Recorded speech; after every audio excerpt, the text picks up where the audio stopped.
નમસ્કાર વિદ્યાર્થી મિત્રો, ક્રેક કોમ્પિટિટિવ એક્ઝામના ડિજિટલ લર્નિંગ પ્લેટફોર્મ ઉપર હું પ્રફુલ ગોહિલ આપ સૌનું હાર્દિક સ્વાગત કરું છું. વિદ્યાર્થી મિત્રો, આજે આપણે કરંટ અફેર્સના ખૂબ જ અગત્યના ટોપિકની ચર્ચા કરવા જઈ રહ્યા છીએ. આપણે આજે રમત ગમતને લગતો ટોપિક પસંદ કરેલો છે, એટલે કે તાજેતરમાં જે આઈપીએલની 2024ની એડિશન છે તે પૂરી થયેલી છે. તો આ આઈપીએલમાંથી પરીક્ષાલક્ષી જે પ્રશ્નો પૂછાઈ શકે છે તેની ચર્ચા આપણે આ વિડીયો લેક્ચરમાં કરશું. આ આઈપીએલને લગતા જે પ્રશ્નો છે તે આવનારી હાઈકોર્ટની તમામ જે જગ્યાઓ માટે ભરતી આવેલી છે તેના માટે અને પોલીસ ભરતી માટે ખૂબ જ ઉપયોગી છે. તો શરૂ કરીએ. આગળ વધતા પહેલા આપ મારી સાથે અલગ અલગ સોશિયલ મીડિયાના માધ્યમથી જોડાઈ શકો છો. Telegram, WhatsApp, Instagram, Facebook page અને ટ્વિટર આઈડીની લિંક આ વિડીયોના ડિસ્ક્રિપ્શનમાં આપવામાં આવેલ છે. તે લિંકની મદદથી આપ મારી સાથે અલગ અલગ સોશિયલ મીડિયાના માધ્યમથી જોડાઈ શકો છો. આ સિવાય જે વિદ્યાર્થી મિત્રો હાઈકોર્ટની પ્યુન અને બેલેફની પરીક્ષા માટે તૈયારી કરી રહેલા છે તેમના માટે અલગથી વોટ્સઅપ ઉપર ગ્રુપ બનાવવામાં આવેલું છે અને આ ગ્રુપમાં ડેઇલી ક્વિઝ, પીડીએફ મટીરિયલ અને વિડીયો લેક્ચર મૂકવામાં આવે છે. તો આ ગ્રુપમાં પણ આપ જોડાઈ શકો છો. તો શરૂ કરીએ. આઈપીએલ વિશે આપણે તમામ અગત્યની માહિતી છે તેમની આ વિડીયો લેક્ચરમાં ચર્ચા કરશું. તો પહેલા આપણે થોડોક આઈપીએલનો ઇતિહાસ છે તેમની ચર્ચા કરીએ. પહેલા તો આપણે જોઈ લઈએ કે આઈપીએલ છે તેમનું ફૂલ ફોર્મ એટલે કે પૂરું નામ શું છે. તો આઈપીએલ છે તેમનું ફૂલ ફોર્મ છે ઇન્ડિયન પ્રીમિયર લીગ. અને આ આઈપીએલની જે આખી એડિશન રમાય છે અથવા તો જે આઈપીએલ લીગ છે તેમનું સંચાલન બીસીસીઆઈ દ્વારા કરવામાં આવે છે. અને આ બીસીસીઆઈનું ફૂલ ફોર્મ છે તે પણ વારંવાર પરીક્ષામાં પૂછાઈ ગયેલું છે. તો બીસીસીઆઈનું ફૂલ ફોર્મ થાય છે board of control for cricket in India, એટલે કે બીસીસીઆઈ. તેમનો લોગો અહીં આપેલો છે, લોગામાં લખેલું છે board of control for cricket in India. હવે આઈપીએલ છે તેમની સ્થાપના 2007માં થયેલી હતી, પરંતુ તેમની પ્રથમ આવૃત્તિ છે અથવા કે પ્રથમ એડિશન છે તે 2008માં યોજાયેલી હતી. આઈપીએલની જે પ્રથમ એડિશન છે તેમાં વિદેશ ટીમ બનેલી હતી રાજસ્થાન રોયલ્સ. હવે આઈપીએલનું સંચાલન છે તે બીસીસીઆઈ દ્વારા કરવામાં આવે છે અને બીસીસીઆઈ છે તે આપણે ભારતમાં ક્રિકેટનું જે સંચાલન કરતી એ સર્વોચ્ચ સંસ્થા છે અને તેમના દ્વારા આ આઈપીએલનું સંચાલન કરવામાં આવે છે. તો થોડીક આપણે બીસીસીઆઈ વિશે માહિતી મેળવી લઈએ. તેમનું ફૂલ ફોર્મ આપણે અગાઉ જણાવેલું તેમ board of control for cricket in India થાય છે. હવે બીસીસીઆઈની સ્થાપના છે 1 ડિસેમ્બર 1928ના રોજ થયેલી હતી, એટલે કે આપણી આઝાદી પહેલા છે તે બીસીસીઆઈની સ્થાપના થયેલી હતી. વર્તમાનમાં બીસીસીઆઈના ચેરમેન છે રોજર બિની અને વાઇસ ચેરમેન છે રાજીવ શુક્લા. આપણે બધાને ખ્યાલ હશે કે આઈપીએલમાં સૌથી વધારે રન કોણે બનાવેલા છે, પરંતુ અત્યારે જે પેપર સેટરનો જે માઇન્ડ છે તે થોડુંક અલગ પ્રકારના પ્રશ્નો પૂછવા માટે ટેવાયેલું છે, એટલે કે કોર્નરમાંથી પ્રશ્નો પૂછાતા હોય છે. તો આવા બીસીસીઆઈના ચેરમેન કોણ છે, તેમના સીઈઓ કોણ છે, આવા પ્રશ્નો પૂછાઈ જતા હોય છે.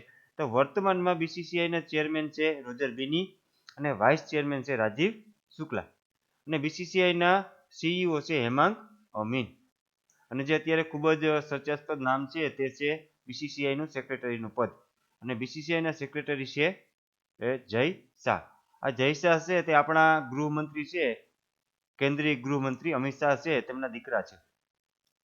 બીજું જે આપણે ભારતની ક્રિકેટ ટીમ છે, એટલે કે પુરુષો માટેની ક્રિકેટ ટીમ અને વુમન્સ માટેની એટલે કે સ્ત્રીઓ માટેની જે ક્રિકેટ ટીમ છે તેમના કોચનું નામ પણ ક્યારેક પરીક્ષામાં પૂછાતું હોય છે. તો મેન્સ ટીમ છે તેમના કોચ છે રાહુલ દ્રવિડ અને વુમન્સ ટીમ છે તેમના કોચ છે અમૂલ મજમુદાર.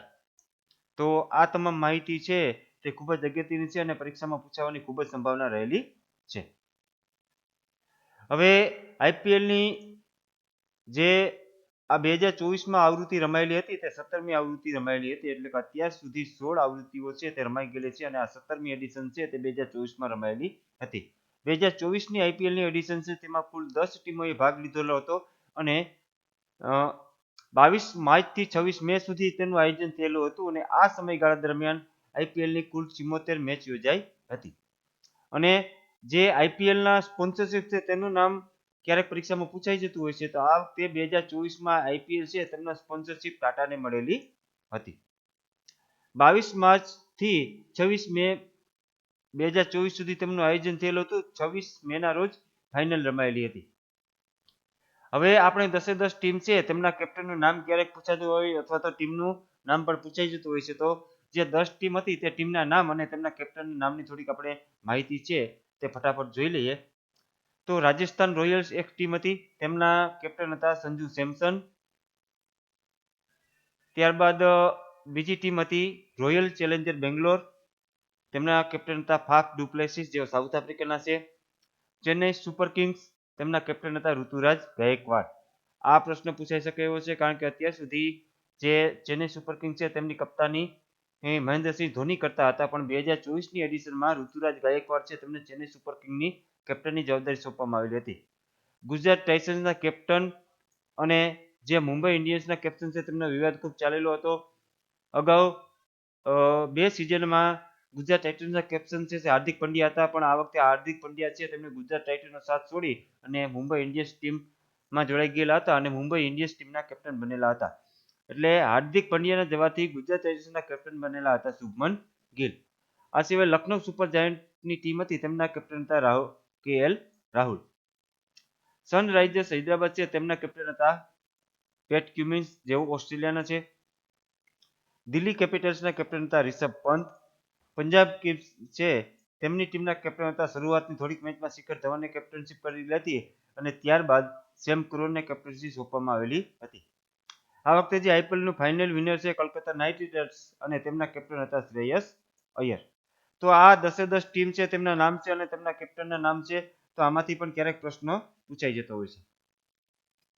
હવે થોડીક IPLના ઇતિહાસની વાત કરી લઈએ. તો IPLમાં અત્યાર સુધીમાં જે 17 આવૃત્તિ રમાયેલી છે તેમાં સૌથી વધારે રન કોણે બનાવેલા છે? તો સૌથી વધારે રન બનાવવાનો રેકોર્ડ છે તે વિરાટ કોહલીના નામે છે. તેમણે IPLની કુલ 17 એડિશનમાં 8004 રન બનાવેલા છે. પછી IPLના ઇતિહાસમાં સૌથી વધુ વિકેટ લેવાનો રેકોર્ડ છે તે યદુવેન્દ્ર ચહલના નામે છે. તેમણે 205 વિકેટ લીધેલી છે. અને IPLની જે સૌથી વધુ વખત IPLનો ખિતાબ જીતનાર ટીમ છે તે ચેન્નઈ સુપર કિંગ્સ અને મુંબઈ ઇન્ડિયન્સ છે. બંને ટીમોએ 5 વખત IPL જીતેલ છે. તો ચેન્નઈ સુપર કિંગ્સ છે તેમને 2010, 11, 18, 21 અને 2023 આમ 5 વખત IPL જીતેલી હતી, જ્યારે મુંબઈ ઇન્ડિયન્સ છે તેમણે 2013, 15, 17, 19 અને 20માં IPLનો ખિતાબ જીતેલો હતો.